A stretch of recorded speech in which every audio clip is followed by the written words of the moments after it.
Hi, I'm Dr. Schultz from the OBOT Committee. I wanted to share my favorite part of the book, A Life on Our Planet by David Attenborough. It's the OBOC book for this year. My favorite part of the book is actually in kind of the end of the book in part 3, and it's here on page 210. It says, give and take, that is the essence of what balance is all about. When humankind as a whole is in a position to give back to nature at least as much as we take and repay some of our debt, we will all be able to lead more balanced lives. There are examples across the world of this new thinking right now. And here he mentions a few different countries on which he had elaborated upon in earlier pages, but he mentions New Zealand, Japan, Morocco, Palau, the Netherlands, India, Costa Rica, and Singapore. And in the second paragraph, which I really relate to, he says, there is some resistance at present. It is all too easy when contemplating sustainability to focus on what we lose and miss what we gain. But the reality is that a sustainable world is full of gains. In losing our dependence on coal and oil, and by generating renewable energy, we gain clean air and water, cheap electricity for all, and quieter, safer cities.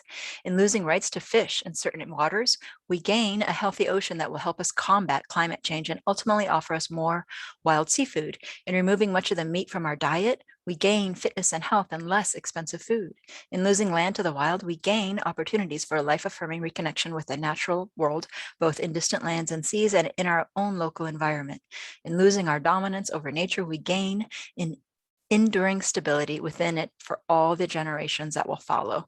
So this passage really relates to me because I'm kind of old, I guess, and I'm also one of those people who, when we talk about changing things, I always think kind of in a pessimistic way about, oh, what am I going to be losing?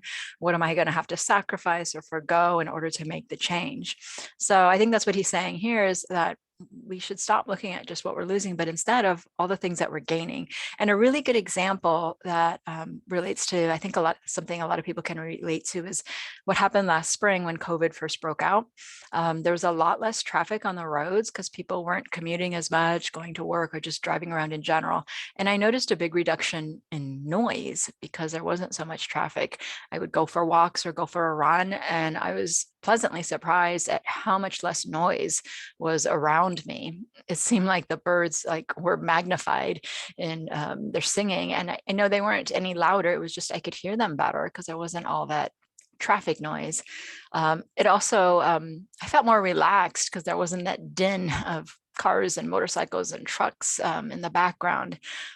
So I was pleasantly surprised at this effect of less traffic. And I think Attenborough talks about these gains and that we kind of need to think about how our lives will be better when we make these changes and not just what we're sacrificing. And that was something that I didn't even expect. So when we're thinking about sustainability and moving towards maybe commuting less or towards electric vehicles, that's another one of the things that we can look forward to instead of just thinking of all the negatives of going electric versus gas powered cars. Those gains could make a big difference in our lives. So that's one of my favorite parts. That's just one example of how it relates to me. It does relate to me in other ways, but I just wanted to share it, and I hope you guys are enjoying the book. Happy reading.